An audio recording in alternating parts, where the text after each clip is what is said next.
Yo, yo, yo, welcome to Pitch Report. I'm Mario. And I'm Amilcar. All right, we're back for Group G. What's the alphabet? Yeah, I was Yeah. thinking like A, B, C, D, F, G, G, H, and I. All right. Dude, I have to do that every time too when I'm thinking of the groups. Man, I love that. At least you know it's live, and we are actually doing this. No edits, no cuts. But all right, G, H, and I are the groups that we're going to be going through in this episode. Before we get started, Mario, you want to do your pack? Rip a pack real quick. Oh yeah, I'm gonna Rip a pack sounds crazy. Like you're Yeah. gonna open a pack of cigarettes or something. I know. You Okay. can tell I just came back from Europe, right? Yeah. All right, Amilcar, you get to pick. All right, give me the third one. This one. Yep. The fourth one. And the seventh one. Third one, fourth one, and the seventh. second one. Okay. Seventh. Oh, seventh. Yeah. Oh, okay. All right. So you got a pretty good one actually. You got Nuno Mendes. Hey. And you got Nick Woltemade. Oh, he's had a really good season at Newcastle, actually. Okay. And you got the Ecuadorian logo. Okay. So all right. What do you have? It's better than what I got, I would say. I will say Nuno Mendes is a repeat for me. So if anyone's looking to trade, please let me know. And then I guess I got 4. Technically, I didn't really pick. Okay, tell me which one I didn't get to make it. The first one. Ah, shit, that's probably my best one. Mark McKenzie, Team USA. Okay. And then the other people, Jae-Sung Lee, plays in Germany, FC Mainz. We got Yunosuke Suzuki, plays in Denmark, Copenhagen. And we got Ivan Muogo, plays for Laurent in France. So I think you win this one too, I would say. Oh, no, we tied last one. Yeah, last one was a draw. Yeah. Mainly because we didn't know half the players. Yeah, I think with Nuno Mendes, that really pushes you over the edge. I don't know, actually, yeah, with the German guy you got too is pretty good. Yeah. How many packs have you opened so far? Like roughly? Oof. Probably like 50 something. 50 something? Yeah. My gosh. And are you getting a bunch of duplicates, or are they all kind of like you get new ones? Yeah, I'm getting, at this point, every pack I have at least one duplicate. My first 40 pack though, it sounds like beer now, but my first 40, I got 11.36% was my duplicate percentage, I think. It was, and that was one big pack of 40 stickers, or it was like 40 little like bags. The Costco one? Yeah, and it comes with 7. Each one of these little packs has 7 stickers. So I think out of the 40 packs, I got 32 duplicates because I was curious to see within that specific pack how many there would be. At this point, I think I'm I don't know, like probably like 50 duplicates or so. Wow. So are you trying to like figure out ways to trade them with other people that have other ones, or? Yeah, basically. So there's a lot of trading groups. From what I've seen, you usually trade 1 for 1, but like if you have like a Messi or like a Ronaldo, like you can maybe like get a little bit more for that. And then there's actually color variant. So if you're watching the video, you'll have like, you can get it like the white border, which is normal. Mm-hmm. Then there's a blue border, which is like pretty common. You get one on average with every pack. And then I think there's green and red, which are more rare. I haven't opened a single one of those.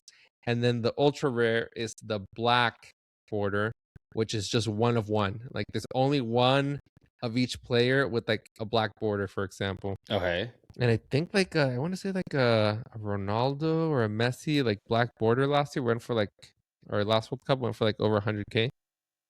That's wild. Yeah. That's literally just the border of the card. Yeah, it's insane. And this is the biggest World Cup sticker book. There's I think 980 stickers. So if you do the math, you're probably looking at like $400 maybe to collect it all, depending, if not more. Assuming probably more, right? Because you're getting probably tons of duplicates that you have to try to get. I mean, in theory, you can hopefully trade your duplicates for like others. I would hope that I can maybe net out a few extra. Like I hope I can trade my duplicates for more than what I'm getting. So if I have like 50 duplicates, I'd love to get like 55 out of them or something like that. And do you have some cards that you've gotten like 3 or 4 or 5 of them, or is it just like 2? Yeah, I've gotten a few. The best ones I can think of right now I got Mbappe. Oh I shoot, got as a duplicate Nuno Mendes now. And I want to say I have a few other like decently good players. I got one Messi, so I got that in the book. I'm looking for nice. Ronaldo. I got Chucky Lozano, so that's as close as he got to the World Cup this year. Wait, what? So why is he on there? Oh, there's a lot of players. So you have to make these before the World Cup because you don't really know who's going to be there or Yeah. not for sure. So like if you look at the Brazil one, there's no Neymar actually because Oh, he. is it whoever got called up maybe to like at that point? Yeah, I'm guessing there's someone at Panini that kind of makes like their best case of who it might be. So yeah, there's like you and it kind of shows you like all the players and like Neymar's not in the Brazil one. So I would think probably like 10 to 15% of the players are not accurate for each team. Like I actually here's like the Chucky Lozano sticker. Uh, Nice. so yeah, San Diego FC. Like, should be Yeah. blank. He's not really playing. Yeah. But yeah, that's it's kind of a fun little thing. Yeah, it's pretty neat. Don't tell your wife you're spending all that money on these stickers. I know, right? I saw people trolling like you're spending how much on stickers? Like you're 40 years old. What do you mean you're writing stickers? It's an investment in happiness. But I actually did have that thought yesterday as I'm opening the sticker packs and filling them out. I was like, I'll be pushing 37 by next World Cup. Am I going to be a 37-year-old doing this? I mean, I think the answer is yes. I hope I have maybe like a kid to do it with then, and then it won't be for me. It'll be Yeah. for my kid. But Whatever you want to tell yourself, Mario. yeah, exactly. They're not We're toys. building memories, They're okay? collectibles. Yeah. Wait, have you done it every World Cup? I didn't do it 2022 and 2018. I was too cool. No, I'm just kidding. I don't know. I didn't find them or something. I feel like Yeah. they're been more prominent, I guess, at my local CVS than Mhm. previous World Cups. But yeah, my first one was 2006, 2010, and 2014. Okay, so yeah, you've done a good amount of them. Yeah. And now 2026, yeah. So Yeah. nice, man. All right, well, now that we did this, the pack rip, let's jump right into it with our Group G. So we got Belgium, Egypt, Iran, and New Zealand. Iran obviously dealing with the visa stuff and supposed to be in Phoenix. Then now they're in Tijuana, which is crazy in and of itself. And I know that they're having some issues with obviously not the players getting visas, but some of the support staff getting visas to be able to come to the United States and having to basically fly in, play the game, and fly out. Do you think that's going to be a big issue for the Iranian team? They're flying to, I think, LA for 2 games and then Seattle for the third, assuming they don't make it through or whatever. Yeah, I mean, it's definitely something a lot of other teams don't have to deal with. I'm assuming it's going to be a chartered plane, so it won't be like the hassle of like going through security and all that additional steps.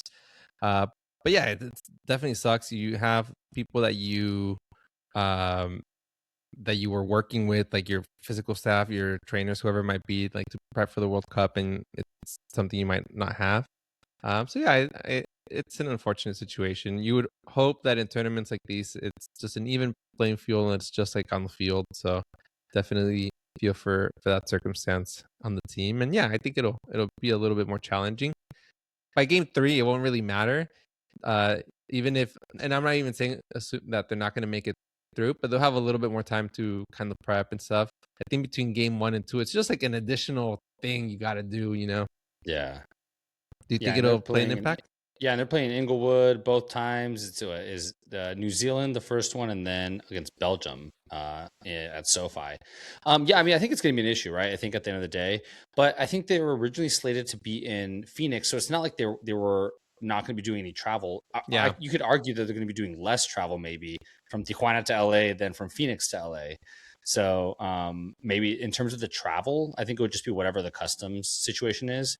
But in my opinion, I almost feel like this is going to be like a chip on their shoulder now. Like they're going to be like, all right, well, like this is so much harder for us. Like they're going to play a little bit harder. Yeah. Maybe really try to prove a point. Like we're here to actually play this thing, like politics aside, everything aside, like we're here to play, and make a mark. And they might be able to, man. I mean, the group here, like we're looking at it. I mean, Egypt, Belgium, Iran, New Zealand. The crazy part that you think of here in terms of rankings, right off the top, you're right, Belgium's probably first, then probably Egypt, then Iran, New Zealand. But it's not. Yeah. It's Belgium is first, then Iran, then Egypt, then New Zealand.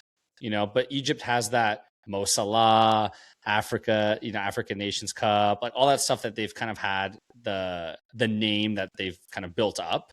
Whereas when you see Iran, you don't necessarily think of them as a footballing nation, so to speak. Or at least maybe I shouldn't say footballing nation, but like in terms of like being highly ranked in the FIFA rankings, but they're higher ranked, which is it's just kind of crazy. Yeah, they had like a decent qualifying run, so I think they are definitely able to play well as a team, even if they don't have like the biggest players. I think right now they don't have any players in Europe's top 5 leagues. Mhm. So, but yeah, I think they can play well. They can be a challenging team to play with. I also wanted to touch just quickly on what you said about the like travel circumstance from Tijuana to LA. It's maybe a 50-minute flight, maybe. Yeah. So in theory, some teams that are taking a team bus might have a similar longer commute. If you've ever been in Southern California, you know what we're referring to.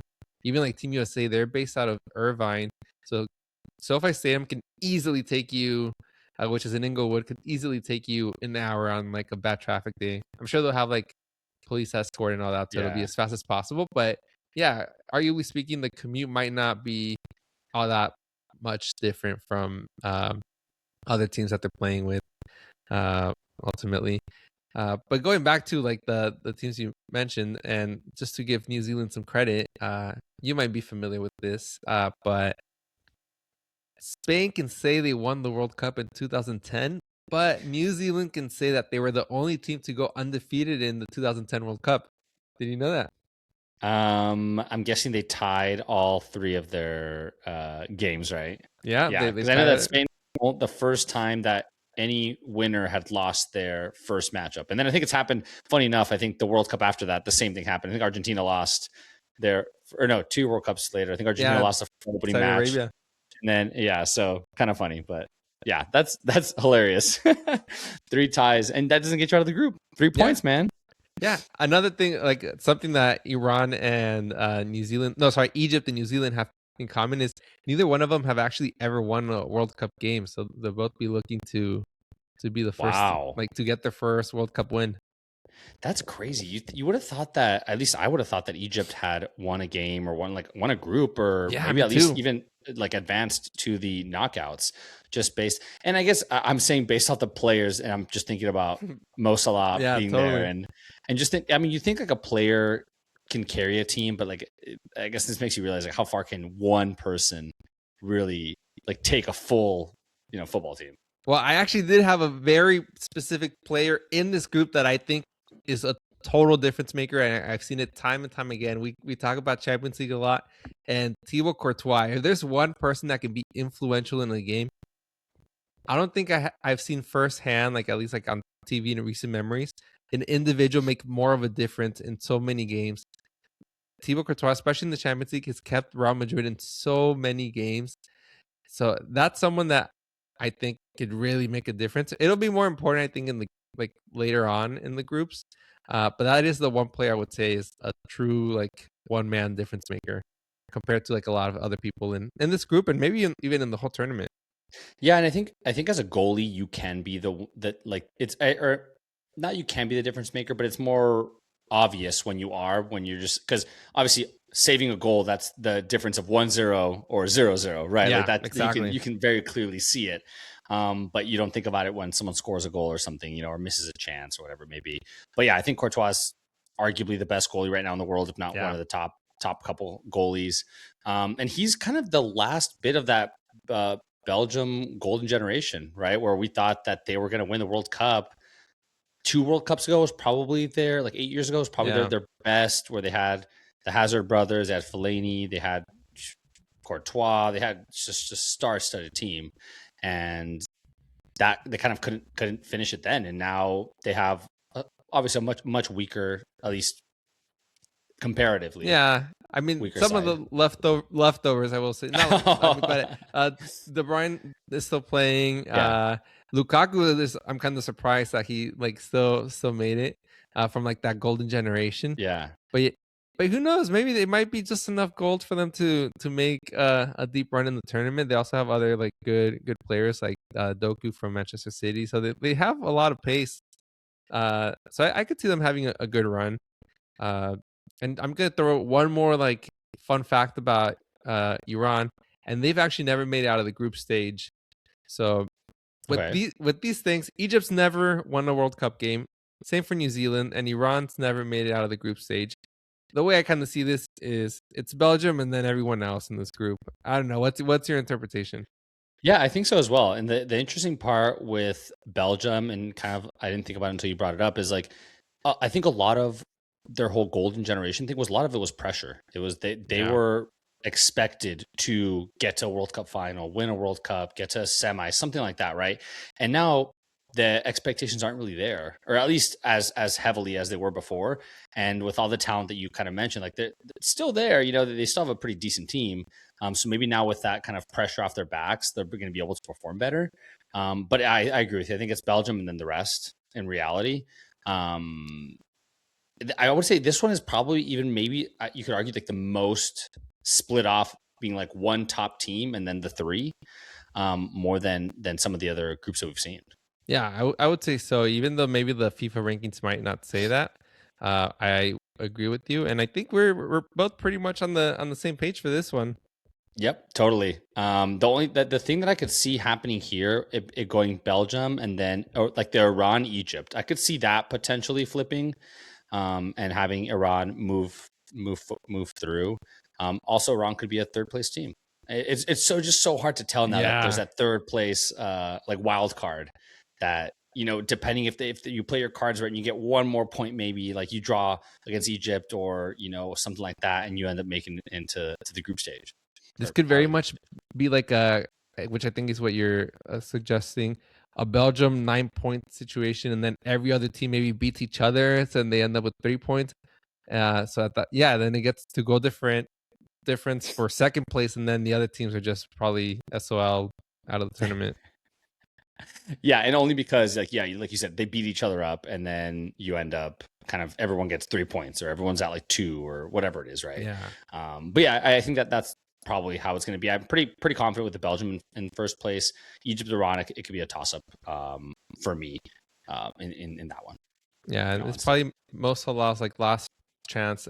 He's already great player, historic player, especially at Liverpool. But he's leaving Liverpool. This is probably his last big hurrah, maybe for Egypt. Where I think he's like 33. So actually, we could see one more World Cup out of him, especially depending on how like the talent pool develops in Egypt. So I guess never. Or at least another African Cup of Nations. Yeah, totally. Probably. Yeah, I mean, the funny part that we say about these people's ages, I mean, we said Messi and Ronaldo's last World Cup was last time. We're like, they barely made it to this World Cup, you know, and like there's no way they're gonna be 42 or 41 and 38. Like there's no chance they'll make it. And then here we are now, like, you know, oh, this is like they're barely gonna make this one. I don't think they'll go in for another one. That'd just be crazy. But I don't know, man. If you're gonna put, like, I feel like players are just getting so much better, the conditioning, the prep and stuff, that like really solid players that I think take it very seriously can elongate their careers so much longer than they could maybe 10, 15, 20 years ago. Totally. I could see a world where Ronaldo, if he doesn't win the World Cup, one more Euros, he's like, yeah, I'll do it. But we're getting ahead of ourselves. Right. But then you're coming off the bench, kind of more of a, and I just don't see him wanting to go out that way, you know, but plenty of players do, right? Like they're like, I'm going to come out as more of like a role player, sit on the bench, and I'll, you know, ride the coattails. But, you know, who knows? But all right, let's move over to the next group. All right, my favorite group. Oh, maybe I should do my wardrobe change, Mario. Let's see it. Yeah. Oh, there we go. I didn't put my jersey on. I'm gonna save that for the games and stuff. You know. Okay. I gotta see what gets me going. You know, if like one jersey works, I'll keep that one on the rest of the tournament. You know. Do you have any superstitions about like wearing things or doing things when you're watching Mexico games? Not long-term ones, or even for like Padre games. Although I do feel like sometimes when I wear a Padres jersey, they tend to lose more often than not. But it's not like a proven one because it's not like I don't have consistent data points. They contradict each other. For Mexico, not really. Not really. But I'm Okay. surprised that you didn't say that you're saving the jersey for the final, because the way you've been talking outside of Oh yeah, the podcast, you're feeling one pretty hundred good about this percent, one. 100%. I think this one's gonna be. I think it's gonna be a good group in terms of the Spain Uruguay, because I think that's the last match, if I remember correctly. That it's gonna be left. Yeah, it's or Yeah, this is it second yeah, match yeah. They're last. Yeah. playing. Yeah, they're playing Guadalajara actually at Estadio Akron or Estadio Guadalajara for FIFA. But yeah, Yeah, so it'll be the last one, which could be interesting because at that point, I think we had spoken about this in the past, but they're you're playing for positioning, which I believe that this group is going to play against the group that Argentina's in. So oh really? potentially, if Argentina wins their group, Spain gets second, then we have Argentina and Spain playing, or Uruguay and Argentina. So that's why I think a lot of people see Argentina potentially crashing out early, because they're going to play either Spain or Uruguay in the next round. I think, if I Oh, remember okay. correctly, Yeah, that's how it ends up working out. yeah. I think you might be right. So I believe Argentina. Yeah, I have Argentina playing Uruguay, which means I think Argentina what you're. wins and then Uruguay gets second. Yeah. Yeah, So, something like but if that. for some reason, like, I don't know, something happens and they tie or goal differential and Spain is getting second, you have Spain, Argentina, which is Dang, crazy, and like right away, right off the bat, which dang. could go any way, So, but I think obviously going with the heart here, but also with a mind, knowing that they're some of the favorites to win it. But obviously, I think I have Spain, obviously, doing super well. Reminds me a lot of the 2008, 2010, 2012, kind of what I would call Spain's golden generation. It's just crazy that in my lifetime we're seeing arguably two golden generations, because now we have another set of kids basically that won the Euro Cup 2 years ago, and like Yamal, Pedri, like all these guys, they're all Dani Olmo, they're all so young, and then being able to, it reminds me a lot of the 2008 Euros, and then going into the 2010 World Cup. You can't see it, but when you're saying we're so lucky in my lifetime, second generation, or second golden generation, I was so jealous. And so this is Must be actually nice. this is actually really funny. So I was talking to Mr. Leo yesterday about it, and he was like, "Oh, if Spain wins a World Cup, will you cry?" And I was like, "I don't know. Like, I don't think that I would cry." He's like, "If Mexico won the World Cup, I'd be bawling, I'd be crying, I'd be crazy." And then I kind of brought it up to him in terms of like, if Mexico was expected to win the World Cup, would you still cry? I guess, Yeah. or have the same amount of, like, I guess, not passion, because passion is maybe not the word. But I don't know. I think if you have the expectation of something's going to happen and it happens, you're like, all right, like it's still exciting, but you're like, all right, like, sick, like we did it, like it was supposed to be like that. But yeah, that's, I guess, maybe not. If Mexico wins the round of 16 and makes it to the quarterfinal, I'd say there's a 50% chance I cry. If they make it to the semifinal, I will 100% cry. And anything beyond that, I just haven't really thought about it that far.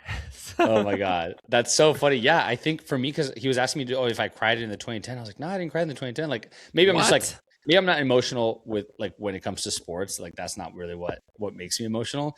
But it's like excitement, obviously, and like it's just like it's craziness, but definitely not like tears, I would say, per se, in that regard. But yeah, I think I'm expecting at least a semifinal run from Spain. I think anything less than that would be a failure, just based off the talent and the team that they have right now. I think that's my expectation, at least for them. Yeah, I mean, I wanted to touch on like the expectations, but I'm curious, what makes you cry? Because for me, sports movies, sports related things, like those stories I'm a sucker for those. Like Miracle. Yeah, I think it's Oh, I man. I definitely get like the chills. For me, it's almost more rewatching stuff. So like when I was watching like Real Madrid's like that La Decima, like I watched. Oh, great! I was so hyped, so excited. But then I watched the highlights. Now I get like chills. Just like watching the highlights. And you're like, dude, this is like crazy to think of. But yeah, I think I cry for sure, like sports movies, things like that. But I don't know, not necessarily with sports itself. I think it's more like internal, like just super happy, super excited. But maybe my passion doesn't come out in like that. You know what I mean? Not saying that I don't cry, because I cry for a lot of crap. All right, we'll see if we get Amilcar crying at some point. We'll have to check the if they're in the final, we'll do a live show if Spain's in the final, and then you'll get to see firsthand either tears of sorrow or tears of happiness, one of the two potentially. We'll take bets if Amilcar will cry, and whether it'll be, you have to pick if it'll be a happy or sad tear. Yeah. The Get last Poly time Market on here. the last time I cried, I think, for like a Mexican sporting accomplishment in recent memory was probably when Checo won the Monaco Grand Prix, which actually just happened this past weekend. He didn't win this one, but I think it Yeah. was like 3 years ago. Oh wow, really? Yeah, Okay, yeah, it Mario. was just exciting seeing like a fellow like Mexican like Mhm. succeeding in Europe, I guess, and in a big race. And also like Uh, a sport that Mexican players, you wouldn't even really call them players in that regard. Mexican yeah, drivers, I guess, it's not a thing, right? Or like they're not exactly. Yeah, necessarily known to be, very good there. yeah, totally. But then you mentioned expectation, so I think most people have Spain as one of the favorites up there with, I believe, France, Yeah. and then I think Argentina a little bit underneath them, and then you have like I think England's, Brazil kind of in the hunt. But yeah, I would say this is a pretty good tournament for Spain to have a deep run. Something that I am giving credit to teams right now is when they have a lot of teams in that play or players in their national team that play together. So, and I'm not trying to boast or anything, but a big core of this Spain team is Barcelona players. And when you think about it, World Cup, it's a short tournament, so you usually don't get a lot of time with your full squad to really Mhm. integrate. And a lot of times it's kind of like, okay, how well does this team mesh? And you'll see examples of teams with no big players that have deep runs. I'm thinking like from CONCACAF, like Costa Rica had a deep run, or South Korea in 2002, Morocco, and these are they do have good players, but you might have one or two standouts. It's like a really good combination of like players that play together, but also at a really high level and really high leagues, and then they're complemented with teams with like players that are doing great, which I think is something that Spain and France have going for them at a unique level, where it's not only that teams are playing together a lot, but they're playing in really, really good teams at a high club level. Yeah, and I think I would say probably 80% of them are playing in Spain, Yeah. which is, also another big one. But yeah, definitely a bummer that there's zero Real Madrid for players for the first time in the history of the national team. Oh, first Uh, time? Wow. yeah, first time ever, no Real Madrid players going. So, but I mean, last time I think it was a mix of, it was more Barcelona, but it was a lot of Barcelona, and then there was like 4 or 5, 6 Real Madrid players. Yeah. So it was a mix. Basically, it was both of them, and there was very few that you'd see that were playing outside of those two teams. Now it's definitely spread out. There's a lot of players in other teams in Spain and Europe. But yeah, I'm pumped. The interesting part is that Lamine Yamal has been injured, so we'll see. I Yeah. think he's slated to come back for that Uruguay game. I think he's supposed to miss the first two group games. So hopefully Spain can take care of business and then not need that. Hopefully maybe Uruguay ties somewhere, or something happens that they don't need him for the third game. But yeah, that could be a deciding factor if he's not able to play, because I think for Spain he's definitely a central figure for them. Yeah. I mean, and no disrespect to any competition, but I don't really see Spain having any trouble getting through this group, even without Lamine. Maybe like the Uruguay game if you're trying to fight for like certain positioning. Yeah. But I don't know. I feel like they're too deep. They're too talented to not really have that. Even though we have the Saudi Arabia team that shocked Argentina last World Cup, beating them 2-1. Mm-hmm. But we all I know just how that ended up happening. yeah What the end of the story was for that one. yeah it was a golazo, the goal that they went ahead with. Mhm. But I don't see that happening this time around. You don't see Cedro dos Santos just stopping everything for Cape Verde. I mean, hopefully with anything but his face. I know, right? I think the last couple games we've seen him with the SDFC uniform on, he's been leaving injured from like broken nose or Yeah, cheekbone or something, right? yeah, but yeah, wishing him the best. It'd be really cool to have a San Diego C player in the knockout phase. He's really the only player, right? No, He's Aníbal not. Godoy with Panama. Oh yeah, he's a captain for Panama too. Yeah, he's So captain. That's probably one of the toughest groups. They got Croatia, England, Ghana, and Panama. wow, that's actually is one of the harder Yeah, groups for sure. Yeah, we'll talk about that one yeah, next episode, I think. But all right, let's look at the predictions. I think this one pretty straightforward. Where we got Spain, Uruguay, Cabo Verde, and Saudi Arabia in that order for both of us. So nothing. I don't think there's really any surprise. I don't think we think that Spain and Uruguay are not going to be 1 and 2. Right? I think so. This is kind of a lesser version of the previous group where I think Spain's pretty high above the rest, and then Uruguay's a little bit closer to Spain, and then it's going to be maybe between Cabo Verde or Saudi Arabia. But I don't really see maybe a third place team coming out of this group. I think it'll just be 1 and 2 that come out of Group G. Yeah, I agree with you on that one. All right, last group, Mario. We got Group I. All right, so we got France, Senegal, Iraq, and Norway. This one's gonna be a fun one, Mario. The two golden boys playing against each other. We got Haaland against Mbappe.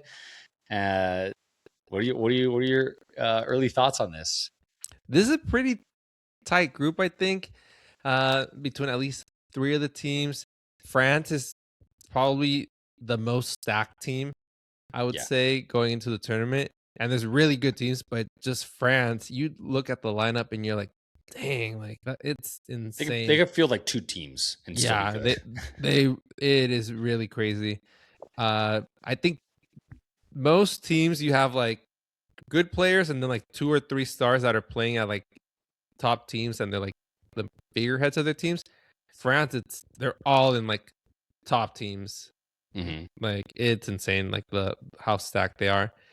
But they're one of the favorites, but I don't know. Sometimes I think like the favorites can have some struggle, so it'll be interesting to see how they're able to get like I guess later on in the group.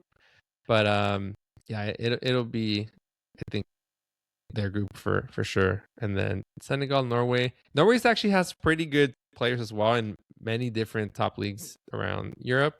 And they have a really good striker who Haaland can score goals in volume. And in a tournament like the World Cup, that can go a really long way. If you're able to break defenses, because I feel like you can get a lot of low scoring games and teams that kind of park the bus. But if you have Haaland and someone that can score early and get 1 or 2 goals right away, it really changes the dynamic for more teams that might be more defensively minded.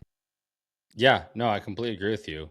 And they also have Martin Odegaard, which is the captain for Arsenal and really, really solid midfielder. So I think, Norway's a really solid team. France, like you said, on paper, they should win this World Cup if we were just going to run it on paper. The crazy part, though, is that this is the 3rd World Cup where they're favorites or close to favorites, and it's just crazy to see the stability of talent in 12 years, a 12-year span, and they're still like up there. Obviously Mbappe was like 17 or something like 19, that, something crazy. The first World Cup that they were good at, but just crazy to see how stable France is and how they've been. The top players, but Olise had a crazy hat trick today, and that guy's just insane. But they play so in sync. I think they have arguably some of the best players in every position: striker, left wing, right wing, midfielders, defenders. Like it's just they're just stacked all the way around. It's going to be something where the team itself just doesn't perform well because of potentially egos, and we've seen a lot of the Mbappe news that like he's maybe falling out with some of the France players, and so it's almost going to be like it's going to be internal that potentially causes that team not to either win or get at least to a semifinal. Yeah, absolutely. You see this team on paper and you think, who's going to beat these people? They're just like at a different level, and I think ultimately it'll be someone that can stop the French attack, someone that's going to have to be really quick, someone that can push Mbappe out. Don't let him get the through balls. He's so fast and so good at making those runs. So if you can somehow not, and it'll happen, they'll get challenged probably like further on the group stage. But that's the only way I could really see it happening, like really shutting down that attack. But they're just so good, and I'm really happy because you talked about like the consistency that they've had for like 3 World Cup cycles now. I'm happy to see that Kanté is still on the team. He's probably my favorite French player. I mean, who doesn't like Kanté? He's always smiling. He seems so happy. So happy. You see like the videos of like the French players showing up to training, like all dripped out, looking really cool and fashionable, and like Kante just shows up like usually like Like team tracksuit, joggers. team joggers, something a little bit more simple. He's just like there for the game. He's like just, and he's amazing at it. Like Yeah. to play 3 World Cup cycles with this French national team, it just shows like the type of quality he has. I think he's one of 4 that are returning. Actually, it's Mbappe, Kante, I think Lucas Hernandez. I get confused with his brother Theo, and one other player. I'm blanking on who the other one might be. Yeah, I mean, yeah, so they're just solid. I'm really pumped to see Haaland face off against Mbappe. We haven't seen it we've seen it Real Madrid, Man City, but we haven't seen it in the World Cup stage yet. And because they didn't make it into the last World Cup when Haaland was, he didn't make it in, France did. So I think this is a story of the expansion benefiting, because obviously they play in Europe, which makes it very difficult for a lot of nations to make it through. But this is one that I'm excited about with the expansion, because if it wasn't expanded, maybe they wouldn't have made it into this World Cup. And they have a very talented team, and I'm excited to see what he's going to do, man, because I think a lot of people say that the reason he's good is because Man City and all the players he has there. And so it kind of gives him a chance to like prove himself as well outside of that like stacked Man City team. And I think it'll be important to see how well he can adjust to not playing with the Man City team, which I think it was maybe the 2018 World Cup for Mo Salah, where basically similar situation. He's had a really good Liverpool team behind them, and then you get to the World Cup and you just really aren't able to make it happen. Because it is a team sport, and you do need someone to like set you up and play off of. So I think he's primed to do well. So I think he will adjust well, even if it's not like the same tempo or quality that he has in his club team. I think he'll do a decent job. But do you have France and Spain maybe meeting in the World Cup when you've done like your like scenarios? I did the FIFA one, and let me see if I'm still. Oh yeah, I'm still logged in. Let's see. So I have. I do have them playing each other, so I'm curious if we came to a similar. Yes, I have them playing. What is that? Is that the semifinals? Yes. Right. Yeah. Yeah, in Dallas. Yep, semifinals in Dallas, and then my other semifinal is England, Portugal. Hey, we're looking similar. Yeah, I got England, Portugal as well. So I guess I have England and Portugal in the final. So I have Spain making it to the final. Sweet, yeah. So that's what I have. I mean, that's tough. I hate to see like that Spain, France in a semi. When that could easily be a final. I mean, we'll see how they end up playing, right? But yeah, totally. That's scary to have them on the same side of the bracket. And only one of those 2 teams can make it to the final. Let's see how we broke down this group then. Mm-hmm. Exactly the same. Yeah. Well, Mario, this is actually a little bit concerning for me, the fact that I'm having the same picks as you, just based off your track record. Oh man, you and Leo and Israel gave me a hard time with our group A through C. I'm really hoping that I can prove you guys wrong in some of those. I know. Watch, you're gonna get, especially those ones that you're like, oh, I think this person's a sleeper. Like, I don't know, maybe like Chechia. Watch Chechia like win the group or something, and you're like, oh, damn it, Mario's right. Maybe we'll have to start listening to him now. Turn the tide. Ecuador and Ivory Coast winning first and second. Right? Yeah, or Ecuador win the World Cup, Mario. I mean, I don't know. Heard it here first. I said best chance, like that hasn't won it before. Yeah. Yeah, the best chance, at least in Latin American teams, right? But yeah, I think this one was a easy one to say. France, the one I could see is Senegal, maybe edging Norway for that second spot, because I think it'll come down to their game, their Norway Senegal, because I think France will likely win all 3 games. I think whenever Norway Senegal play, that'll be potentially what's going to determine who wins or who gets second place. Yeah, I agree that it'll be the second game of the group matchup. So we'll see how that ends up playing out. Yeah, but that's all we got for these groups for today. Keep tuning in. We still have 2 more episodes to break down. We have six groups left, right? 3 and 3. Yes. Or no? No. We have 1 more episode left. Yeah, 1 more. Yeah. Yeah, 1 more. All right. See, I'm telling you, we're losing it, man. We didn't even put the right group on here, right letter. Man, we're all over the place right. today. Yeah. So if you're watching on screen, this is Group I, not Group I, G. not Group G. Yes, exactly. Yeah. So, join us for one more episode if you can tolerate listening to us. talk about the World Cup groups for one more, and then the World Cup will start, and then we'll do our intra World Cup coverage, which will also be very exciting. But yeah, that's all we got for this one. Join us for the next and final episode. We break down the last 3 groups. That's all we got. Thank you. Bye.